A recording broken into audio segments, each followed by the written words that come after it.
Janak olen plaadimeeste poest. Lõikeketaste valik on õige suur, aga täna ma räägin ühest kettast natukene lähemalt. See on siis Bihui Tiffany ketas. Need on olemas meil kahte mõõtu, 125 mm ja 115 mm.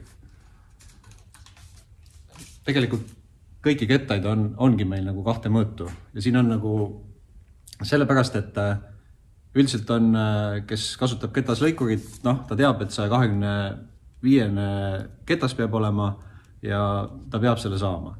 Aga tegelikult 115 kettad on hinna poolest soodsamad ja tegelikult tavalise mingi sentimeetrise või isegi natuke paksema plaadi jaoks täiesti piisavad ja isegi natuke stabiilsemad. Meie soovitus on alati võtta väiksem ketas. Nii, aga see Tiffany ketas, et see on nüüd sellise mustriga. Ja miks ma sellest tahan rääkida, et siin on mõned nüansid. Et esiteks sellel kettal on äärmiselt oluline see lõikesuund. Kuigi kõikidel ketastel on üldiselt see lõikesuund peale pandud, aga mõne mustri puhul ei ole see nagu nii oluline, aga sellel kettal on see nagu äärmiselt oluline. Et ühesõnaga selle peab panema rällaka peale niimoodi, et ta lõikaks nagu mööda hammast, mitte vastu hammast.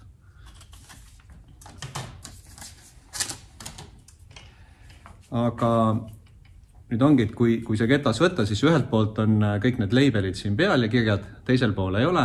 Ja võib-olla loogilisem tunduks, et panen ketta siia peale, aga nüüd juhtubki selline asi, et nüüd on see täpselt vastupidi. Et tootja on teinud selle ketta mudeli selliselt, et see paigaldus läheb nagu nii pidi ja siis ta hakkab nagu õiget pidi rällakaga lõikama. Ja miks see on nagu oluline, et me oleme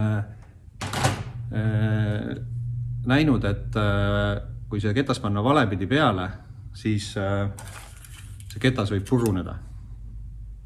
Et selles mõttes ta on hästi õhukene, 1,2 mm ja äärmiselt hoolas peaks olema selle kettaga nagu töötama. Ja teisiteks õiget pidi peale ja teine veel hästi oluline nüanss, et selliste õhemate ketastega ei tohi mingil juhul plaadiserva lihvida, faasida. Need on ainult otselõikuse kettad. Sest kui sellega lihvida, faasida, siin tekivad pinged ja samamoodi võib ketas puruneda. Ja tegelikult nende ketaste peal ja ka teistel on niisugused ohutusmärgised. Ja sealt üks esimesi märke on kohe see, et selle kettaga ei tohi faasida, lihvida. Et faasimise jaoks, lihvimiste jaoks on erikettad, mis on tugevamad ja millega on täiesti okei seda teha. Aga jah, kui sellega natuke olla hoolas, vaadata seda lõikesuunda, ainult kasutada lõikuseks, siin on nüüd üks ketas poole peale kulunud, aga me oleme näinud, et siin on viimane 0,5 mm alles ja see ketas ikkagi veel lõikab. Et kui õigesti kasutada, siis Bihui Tiffany ketas on väga hea valik.